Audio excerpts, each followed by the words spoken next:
A very good afternoon to everyone. Welcome to Legal Success Law Classes. My name is मानवी और आज मैं आप सभी के लिए लेकर आई हूँ एक बहुत ही अच्छी न्यूज़। दिल्ली जुडिशरी के द्वारा, दिल्ली हाई कोर्ट के द्वारा Delhi judicial service junior division के लिए 53 पोस्ट का नोटिफिकेशन रिलीज कर दिया गया है। जो भी स्टूडेंट्स बहुत टाइम से वेट कर रहे थे वैकेंसीज का, नोटिफिकेशन का, आज ये उन सभी के लिए गुड न्यूज़ है।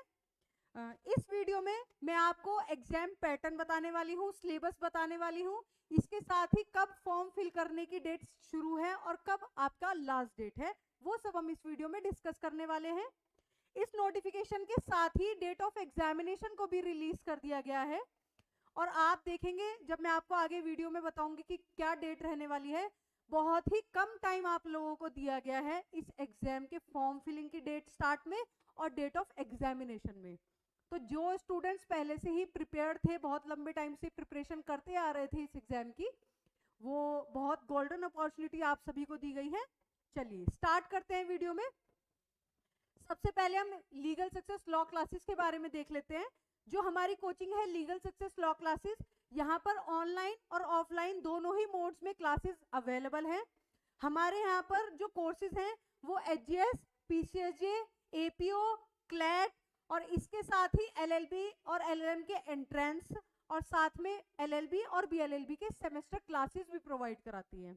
हमारी क्लासेस लेने के लिए और हमारे कोर्सेज को परचेज करने के लिए आप डायरेक्टली प्ले स्टोर से हमारी ऐप को भी डाउनलोड कर सकते हैं और वहां से आप कोर्स परचेज कर सकते हैं।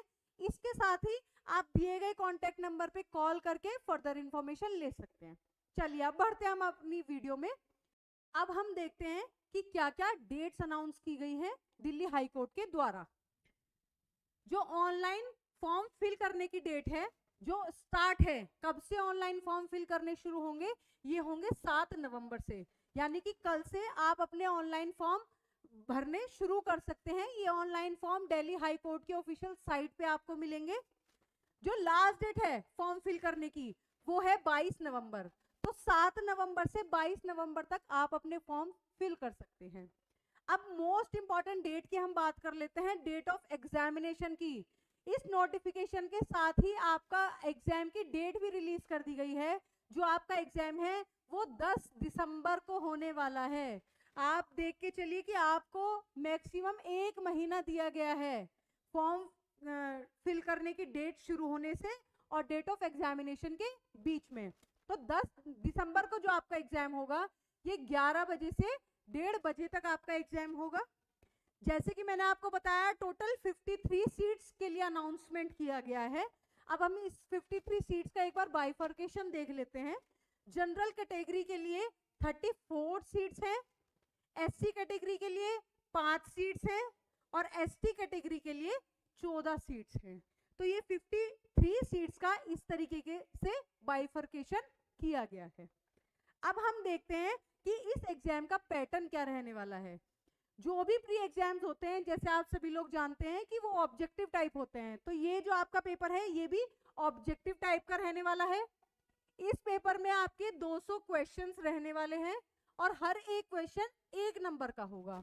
तो इस पेपर में आपके टोटल 200 नंबर का पेपर होगा जिसमें 200 क्वेश्चंस आएंगे और हर एक क्वेश्चन 1 नंबर का होगा।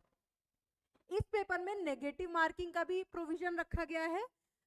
जो आपका नेगेटिव मार्किंग है वो 0.25 की है, यानी कि आपका अगर एक क्वेश्चन का आप आंसर गलत मार्क कर देते हैं तो उसके लिए आपके 0.25 मार्क्स कट होंगे।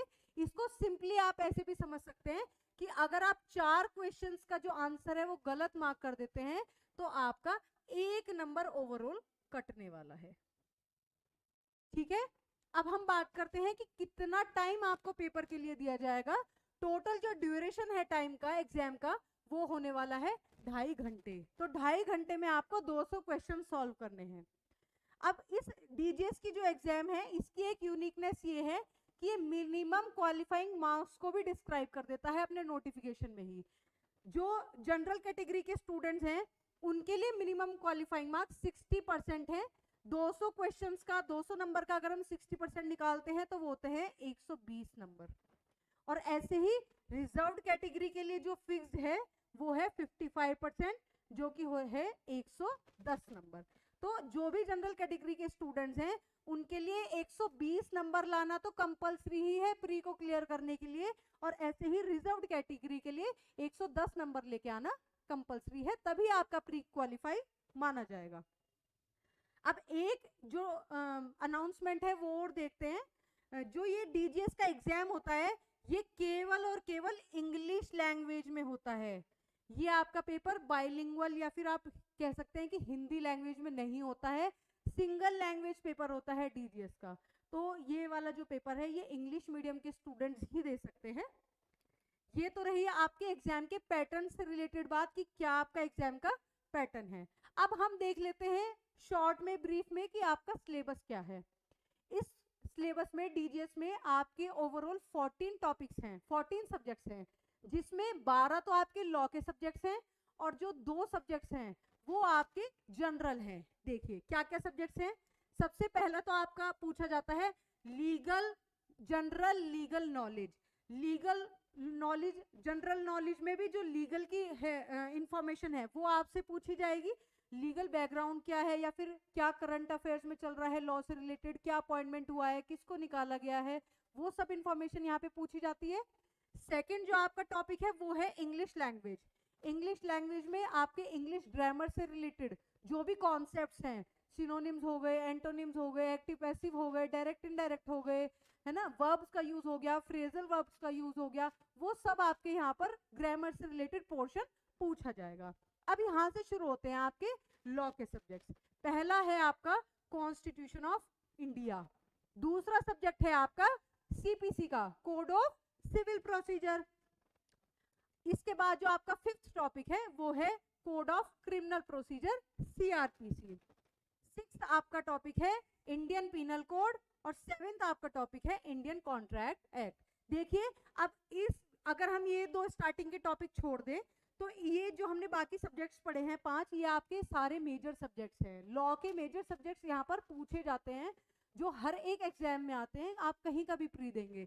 तो ये तो हो गए आपके कॉमन सब्जेक्ट्स। इसके बाद में जो स्पेसिफिकली डीजीएस में पूछे जाते हैं सब्जेक्ट्स, माइनर लॉज जो पूछे जाते हैं, वो हम अगली स्लाइड में देखने वाले हैं। तो ये तो आपका जो लॉ का मेजर पोर्शन है वो सब एग्जाम ये कवर करता है। अब इसके बाद देखते हैं 8th टॉपिक आपका क्या है। ये है लिमिटेड लायबिलिटी पार्टनरशिप एक्ट 2008। ये भी माइनर लॉ है, ये आपको स्पेसिफिकली डीजीएस के लिए ही कवर करना है। 9th आपका रहने वाला है arbitration and conciliation act 1996। Arbitration act आपसे पूछा जाएगा। 10th आपका है इंडियन एविडेंस एक्ट, ये भी कॉमन है, मेजर सब्जेक्ट आपका आता है। 11th आपका रहने वाला है स्पेसिफिक रिलीफ एक्ट यानी कि एसआरए। 12th आपका सब्जेक्ट है लिमिटेशन एक्ट 1963। 13th आपका जो सब्जेक्ट है वो है protection of children from sexual offences act. ये आप इसको पोक्सो भी बोलते हैं शॉर्ट में, तो पोक्सो आपसे पूछा जाने वाला है। और 14th एंड लास्ट जो आपका है वो है कमर्शियल कोड्स एक्ट 2015। तो ये ओवरऑल जैसे कि आपने सिलेबस में देखा कि ओवरऑल 14 हेडिंग से आपके क्वेश्चंस आने वाले हैं, जिसमें जो 2 हैं स्टार्टिंग के, पहला तो है जनरल लीगल नॉलेज जिसमें कि आपका स्टैटिक पोर्शन भी आता है, करंट पोर्शन भी आता है, और सेकंड है आपका इंग्लिश लैंग्वेज। इंग्लिश लैंग्वेज में इंग्लिश ग्रामर के आपसे क्वेश्चंस पूछे जाएंगे, और बाकी जो 12 सब्जेक्ट्स हैं वो आपके सारे लॉ के सब्जेक्ट हैं जो कि मेजर और माइनर दोनों सब्जेक्ट्स को कंपाइल करता है।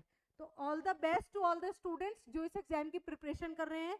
जैसे कि आपको बहुत ही कम टाइम दिया गया है, अब इस 1 महीने में आपके फेस्टिवल्स भी हैं, जो भी चीज़ है, जो भी स्टूडेंट्स तैयारी कर रहे हैं बहुत अच्छे से तैयारी कीजिए, ऑब्जेक्टिव टाइप क्वेश्चंस को सॉल्व कीजिए। All the best to all the students, thank you for your time.